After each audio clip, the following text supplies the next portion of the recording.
An Uber driver picked up a passenger in Chicago, but according to the app, no one ever got in his car. This is what happened next.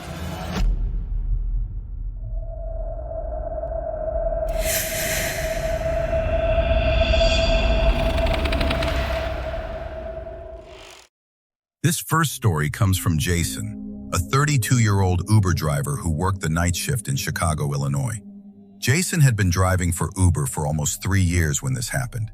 He preferred working Friday and Saturday nights because the surge pricing meant he could make good money in just a few hours. Most rides were straightforward.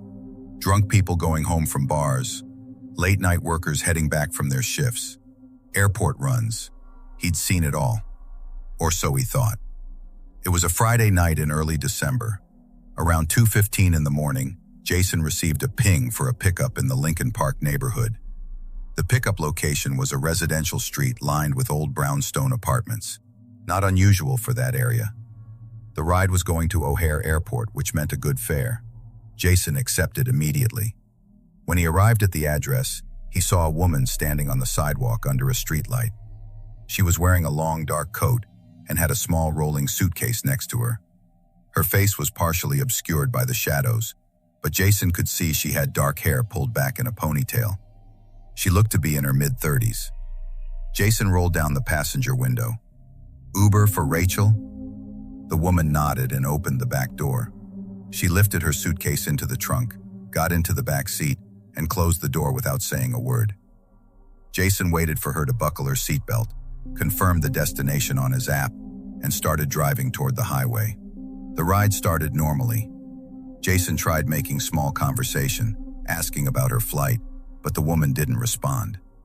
He could see her in the rearview mirror, sitting perfectly still, staring straight ahead. Some passengers didn't like to talk. Jason understood. He turned on some quiet music and focused on driving. About 10 minutes into the ride, as they merged onto the Kennedy Expressway, Jason's phone buzzed with a text message. He glanced down at the screen. It was from the Uber app. A message from the passenger. "Why aren't you moving? I've been waiting for 20 minutes." Jason's blood went cold. He looked in the rearview mirror. The woman was still sitting in the back seat, motionless, staring forward. He looked back at his phone. The message had come through the app from his current ride. From Rachel. Jason's hands tightened on the steering wheel. "Excuse me, miss? Did you just send me a message?" No response. The woman in the back seat didn't move, didn't even blink. Another message came through on his phone. "Are you coming? I'm still at the pickup location. It's cold out here." Jason's heart started racing. He looked at the app. The ride was still active. The destination was still O'Hare. But according to the app, he hadn't started moving yet. The GPS showed his car still parked at the original pickup location on that residential street in Lincoln Park. But he was on the highway. He'd been driving for 10 minutes, and there was someone in his back seat. Jason tried to keep his voice steady. "Miss, I need to ask you something. Are you Rachel?" The woman finally turned her head toward him. In the rearview mirror, Jason could see her face clearly for the first time. Her skin was pale, too pale, almost gray. Her eyes were completely black. No whites, no irises, just solid black. She smiled. It wasn't a normal smile. Her mouth opened too wide, revealing teeth that seemed too sharp, too many. "No," she said in a voice that didn't sound human. It sounded like multiple voices speaking at once, overlapping, echoing. "But I needed a ride." Jason's phone rang. The caller ID showed Rachel, passenger. His hands shaking, he answered on speaker. "Hello? Are you the Uber driver?" A woman's voice, different from the thing in his back seat. "I've been waiting here for almost half an hour." "Where are you? The app says you're still here, but I don't see your car." Jason couldn't speak. The thing in his back seat was still smiling at him in the mirror. "Sir? Hello? Are you there?"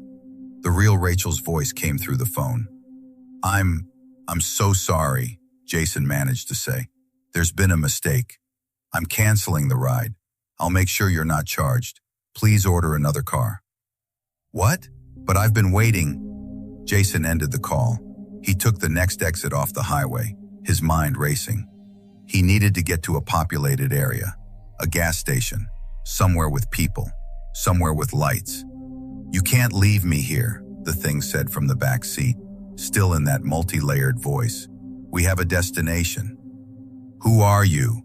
Jason asked, his voice cracking. "What are you?" "I'm someone who needed a ride, just like everyone else you pick up. The difference is, I don't use the app, I just wait. And eventually, someone always stops." Jason pulled into a 24-hour gas station, bright fluorescent lights flooding the parking lot. He threw the car into park and turned around to look directly at the thing in his back seat. The back seat was empty. The door was still closed. The window was still up. But there was no one there. Just an empty seat. And a faint smell. Like decay. Like something dead. Jason jumped out of the car and opened the back door. Nothing. He checked the trunk. The suitcase that the woman had put in there was gone too. He looked at his phone. The ride with Rachel showed as canceled. The app indicated he'd never left the pickup location. According to the GPS, his car had been parked on that residential street in Lincoln Park for the past 25 minutes. But his dash cam told a different story. Jason pulled up the footage on his phone, hands trembling. The video showed him pulling up to the pickup location. It showed him waiting, but it didn't show anyone getting into his car. The back door never opened. No one put a suitcase in the trunk. The timestamp on the video showed him sitting at that location for 3 minutes, then driving away with an empty car. But in the video, Jason was talking to someone. The footage showed him looking in the rearview mirror, speaking to the empty back seat. His face showed fear, and in the rear camera view, for just a few frames, there was something in the back seat. Not a woman, not a person, just a dark shape, a shadow, with 2 points of black where eyes should be. Jason drove straight home that night. He didn't accept any more rides. The next day, he reported his car stolen to Uber, claiming he needed to take time off. He never drove for them again. 3 weeks later, Jason saw a post in a rideshare driver Facebook group. Another driver in Chicago was asking if anyone had experienced something strange. The driver had picked up a passenger from the same street in Lincoln Park. A woman in a dark coat with a suitcase, going to the airport. But according to the app, the passenger had never gotten in the car. And then the driver realized the woman in the back seat wasn't the person who had ordered the ride. The post had dozens of comments. Drivers from different cities. Boston, Portland, Miami, Denver. All of them describing the same experience. A passenger who wasn't there. A woman in a dark coat, going to the airport, always at night, always after 2 a.m. And every driver who picked her up stopped driving for rideshare services. Because once you see something like that, once you understand that not everything waiting for a ride is human, you can never look at an empty back seat the same way again. Jason still has the dashcam footage. He's never shown it to anyone except a few close friends. Because in those few frames where the shape appears in the back seat, if you look closely, you can see something else. In the background, through the rear window, standing on the side of the highway watching the car drive away, there's a figure, a woman in a dark coat, with a suitcase, waiting for the next driver.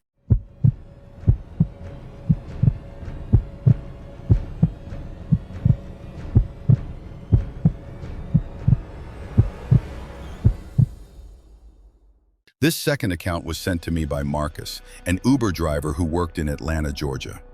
Marcus was 28 years old and had been driving for Uber part-time for about 18 months. He worked mainly on weekday evenings after his day job, trying to save money to pay off student loans. The extra income helped, and most nights were uneventful. Until one Tuesday in October. It was around 10:30 p.m. when Marcus got a ping for a pickup in a suburban area about 15 minutes from downtown Atlanta. The pickup was at a large office building. The rider's name was David. The destination was a residential address about 20 minutes away. Nothing unusual. Marcus accepted the ride and headed to the location. When he arrived, the office building was mostly dark except for security lights. Marcus pulled up to the main entrance and waited. A man in his 40s, wearing a business suit and carrying a briefcase, walked out and approached the car. He matched the profile photo in the app. Marcus confirmed. "Uber for David?" "That's me," the man said with a polite smile. He got into the back seat and buckled his seatbelt. "Thanks for picking me up. Long day at work." "No problem," Marcus replied, pulling away from the building. "Heading home?" "Yes, finally. I've been at the office for 14 hours straight. I'm exhausted." They made small talk as Marcus drove. David mentioned he worked in finance, that he had a big presentation the next day, that he was looking forward to getting home and having a drink. He seemed like a normal passenger, professional, polite, tired. They continued driving in silence for a few minutes. Marcus folded the $5 bill and tucked it into his cup holder. But as soon as his fingers left the bill, he felt something strange. The bill felt wrong, too thick, too stiff. He glanced down at it. The bill looked old, very old. The paper was yellowed and brittle looking. The printing seemed faded. Marcus picked it up again to look closer. It wasn't a regular $5 bill. It was an old silver certificate, the kind that hadn't been in circulation since the 1960s. Sir," Marcus said, holding up the bill. "I think you gave me the wrong money. This is a pretty old bill. Might be worth something to a collector." He looked in the rearview mirror to see David's reaction, but David wasn't looking at him. David was staring out the window with a strange expression. Blank, emotionless. "Sir, did you hear me?" Marcus asked. David slowly turned his head toward the rearview mirror. When their eyes met, Marcus felt a chill run down his spine.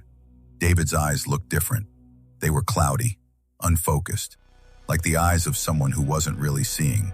"Keep it," David said flatly. "You'll need it." "I'll need it? What do you mean?" David didn't answer. He just turned back to look out the window. Marcus felt increasingly uncomfortable. Something about the passenger had changed. The friendly, tired businessman from earlier seemed to have disappeared, replaced by someone cold and distant. Marcus checked the app. Still 10 minutes to the destination. He tried to make conversation again. "So, you said you work in finance?" No response. "David?" Nothing. The man in the back seat just stared out the window, completely still.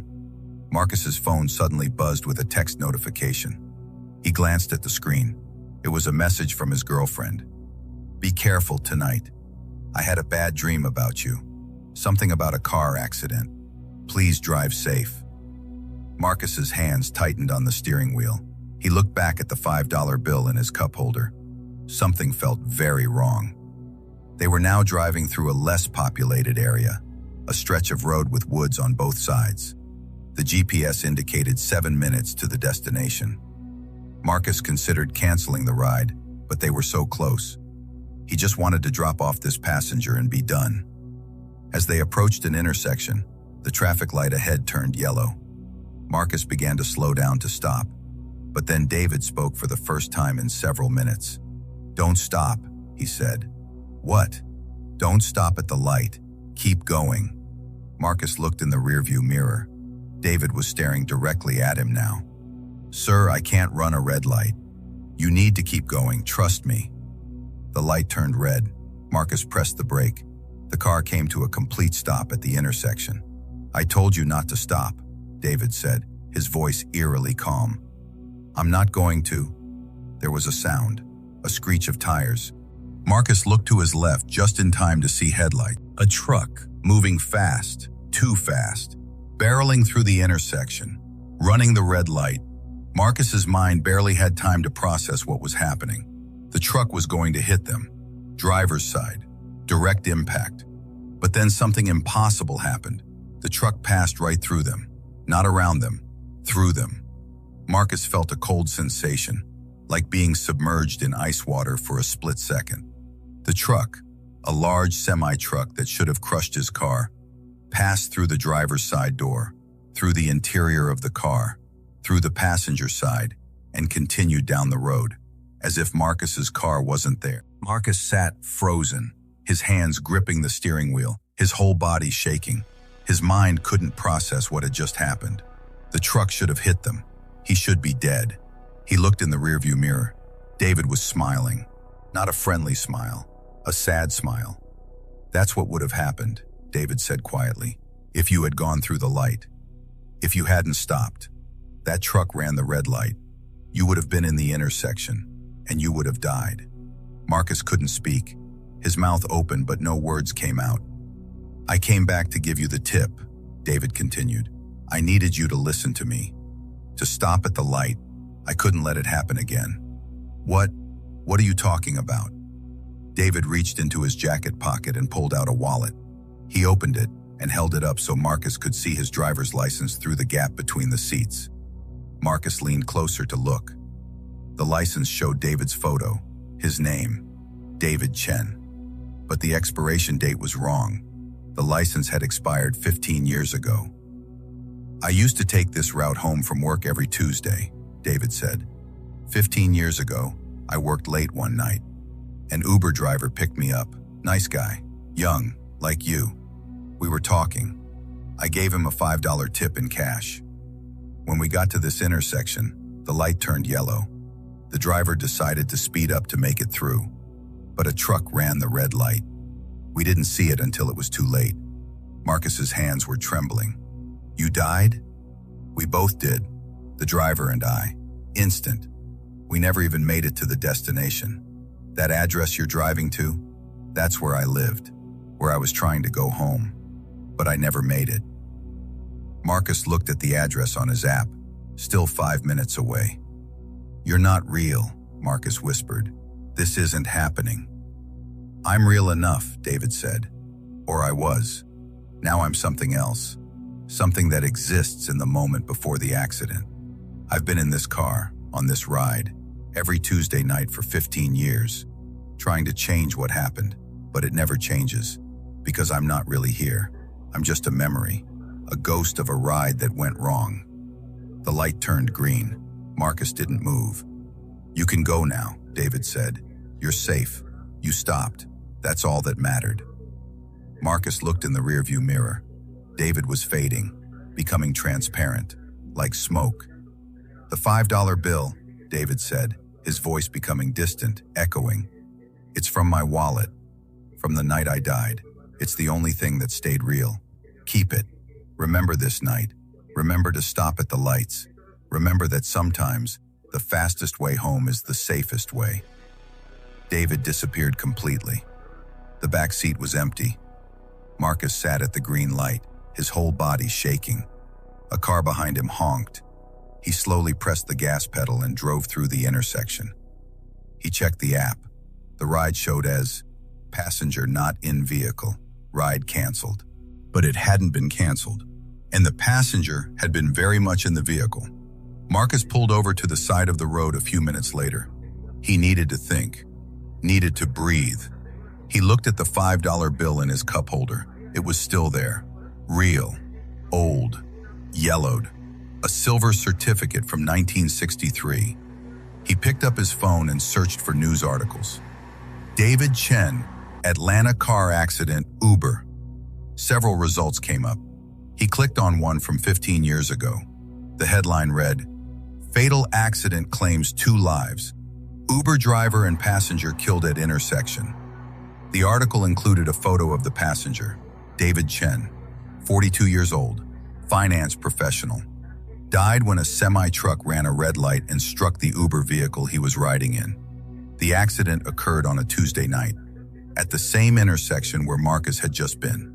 Marcus never drove for Uber on Tuesday nights again. He kept the $5 bill in a frame on his wall at home. A reminder, not just of that night, but of something else. Something he only realized later when he looked more carefully at the old bill. On the back of the bill, written in faded ink, were 3 words. "Always stop. David." The handwriting matched the signature on David Chen's driver's license in the news article photo. He'd written it on the bill the night he died. A message to himself. Or maybe a message to whoever would receive his last tip. A warning from beyond death. Marcus told this story to 3 other Uber drivers he knew. 2 of them laughed it off. But one driver, an older woman named Patricia, went pale when she heard it. She told Marcus that 5 years ago, She'd picked up a passenger on a Tuesday night, a man in a business suit.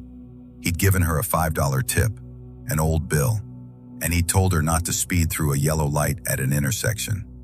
She'd thought it was strange advice, but she'd listened. Later that night, she'd seen on the news that a truck had run that same red light and caused an accident. She still had the $5 bill. When Marcus and Patricia compared their bills, they found something chilling.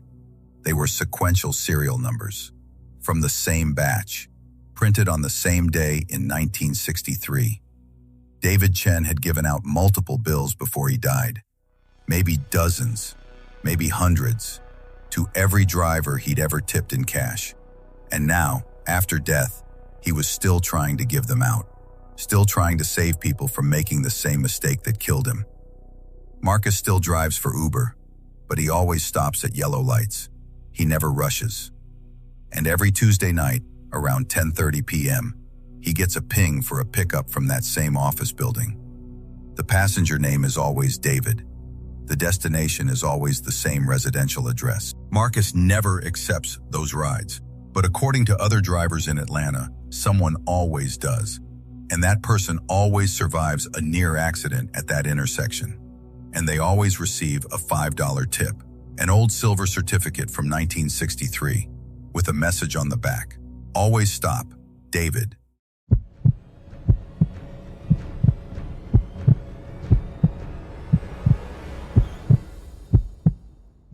This final story comes from Sarah, an Uber driver working in Austin, Texas. Sarah was 25 years old and had been driving for Uber full-time for about 2 years. She worked mostly evening and late-night shifts because the pay was better and the traffic was lighter.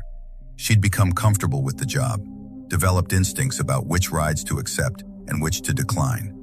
She thought she'd seen everything, but one Saturday night proved her wrong.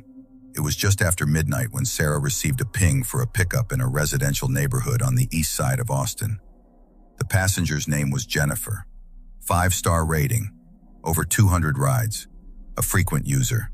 The destination was an address about 30 minutes away in a different part of the city. Sarah accepted. She arrived at the pickup location within 6 minutes. It was a quiet street lined with small houses, most of them dark. She pulled up to the address and checked her phone. The app showed Jennifer was nearby. Sarah sent a text. "I'm here." A young woman, maybe early 30s, opened the gate of one of the houses and walked toward the car. She had blonde hair pulled into a messy bun, was wearing jeans and a hoodie, and carried a small backpack. She looked at Sarah through the window, verified the driver photo, and got into the back seat. "Hi, Jennifer?" Sarah confirmed. "That's me," the woman said, buckling her seatbelt. "Thanks for picking me up so late." "No problem at all. Heading to..." Sarah glanced at the destination on her phone. "Meadowbrook Drive?" "Yes, that's correct." Sarah started driving. Jennifer seemed like a normal passenger. She pulled out her phone and started scrolling, occasionally looking out the window. Sarah put on some lo-fi music and focused on the route. The GPS indicated a 32-minute drive. About 15 minutes into the ride, as they drove through a less populated area with office parks and warehouses, Jennifer suddenly spoke up. "Hey, sorry, I need to change the destination." "Oh, sure," Sarah said. "Just update it in the app and I'll reroute." "Actually," Jennifer said slowly, "I can't change it in the app. The address I need to go to isn't showing up. It's weird. Can I just tell you where to go instead?" Sarah hesitated. This was against Uber's policies. All destinations should be in the app. But passengers sometimes had legitimate reasons for needing to change addresses. "What's the new address?" Jennifer gave her a street name and house number. Sarah entered it into her phone's GPS. It was only 10 minutes away, in a residential area, closer than the original destination. The fare would be less, which meant Sarah would make less money, but it wasn't worth arguing about. "Okay, I've got it," Sarah said, following the new route. They drove in silence for a few minutes. Sarah glanced in the rearview mirror. Jennifer was looking out the window with a strange expression. Not quite worried, more like focused, searching for something. "Everything okay?" Sarah asked. Jennifer met her eyes in the mirror. Yeah, I'm fine. Just..." I need to check on something. They turned onto a residential street. Older homes, large yards, dark except for occasional porch lights. It's the house on the right, Jennifer said. The one with the white fence. Sarah slowed down as they approached. The house Jennifer indicated was dark, completely dark. No porch light, no interior lights. The white picket fence around the property looked old and weathered. The yard was overgrown. "This is it?" Sarah asked. "Yeah, can you pull into the driveway?" Sarah turned into the driveway, her headlights illuminating the front of the house. It looked abandoned. The paint was peeling. Some windows were boarded up. This didn't look like a place anyone lived. "Are you sure this is the right place?" Sarah asked, a knot forming in her stomach. Jennifer didn't answer immediately. She was staring at the house with an intense expression. Then she unbuckled her seatbelt and reached for the door handle. "Wait," Sarah said quickly. "I'll end the ride first." "No," Jennifer said sharply. Then, softer. "No, please. Keep the ride active. I just need to check something. I'll be right back." Every instinct Sarah had developed over 2 years of driving told her this was wrong. "I don't think I should wait here. This place looks abandoned." "Please," Jennifer said, her voice desperate. "Please, I'll just be 2 minutes. I need to see something. I need to know." Sarah looked at the house, looked at Jennifer. The woman's eyes were filled with tears. This wasn't a normal ride. Something was wrong. "2 minutes," Sarah said. "Then I'm calling the police if you're not back." Jennifer nodded and got out of the car. She walked up to the front porch, her phone's flashlight illuminating her path. She tried the front door. It was unlocked. She pushed it open and went inside. Sarah sat in the driveway, her car still running, her heart pounding. She kept her phone ready to dial 911. The house remained dark. No lights turned on inside. She watched the front door, waiting for Jennifer to come back out. 1 minute passed. 2 minutes. 3 minutes. Sarah's phone suddenly buzzed. A text message, but not from Jennifer, from the Uber app, from the original ride.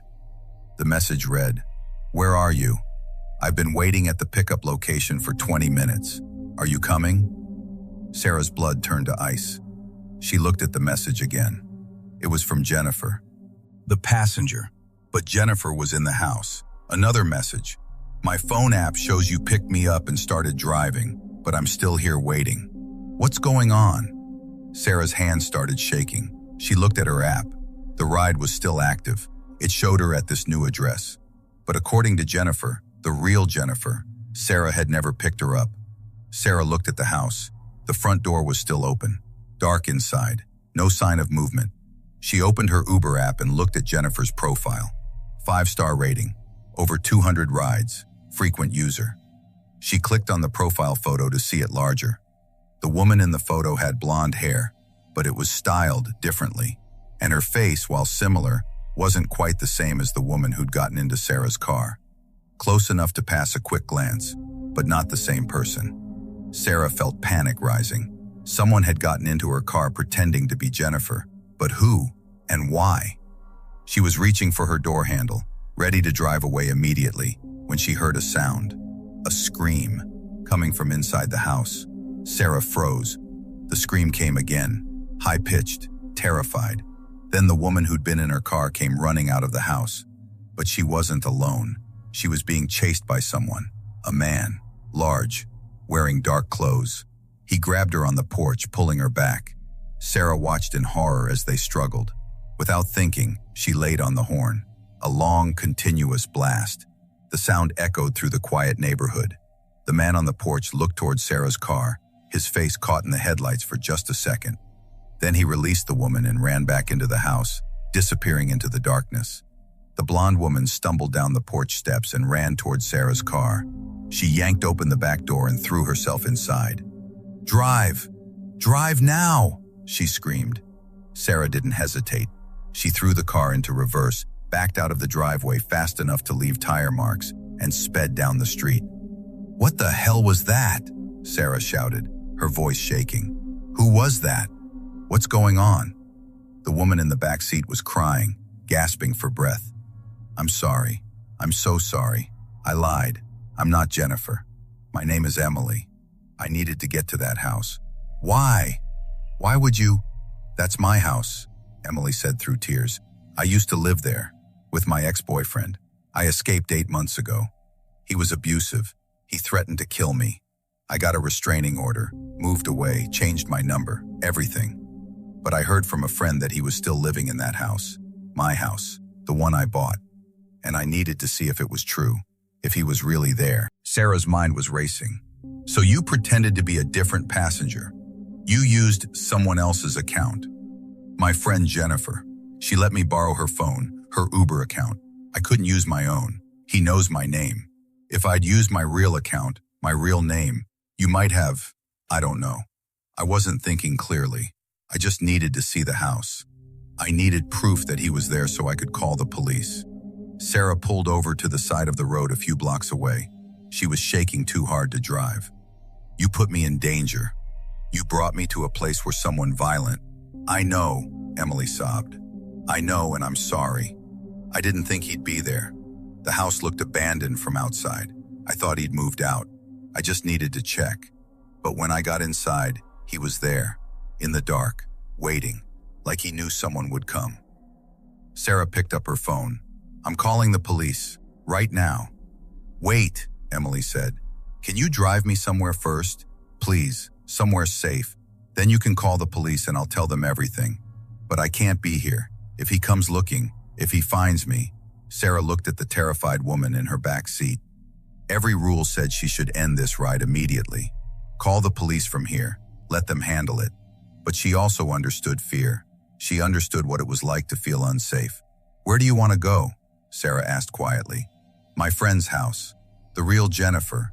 The one whose account I used. She lives on the other side of town. Please. Sarah started driving. She took the highway, wanting to put as much distance between them and that house as possible. As she drove, Emily explained everything.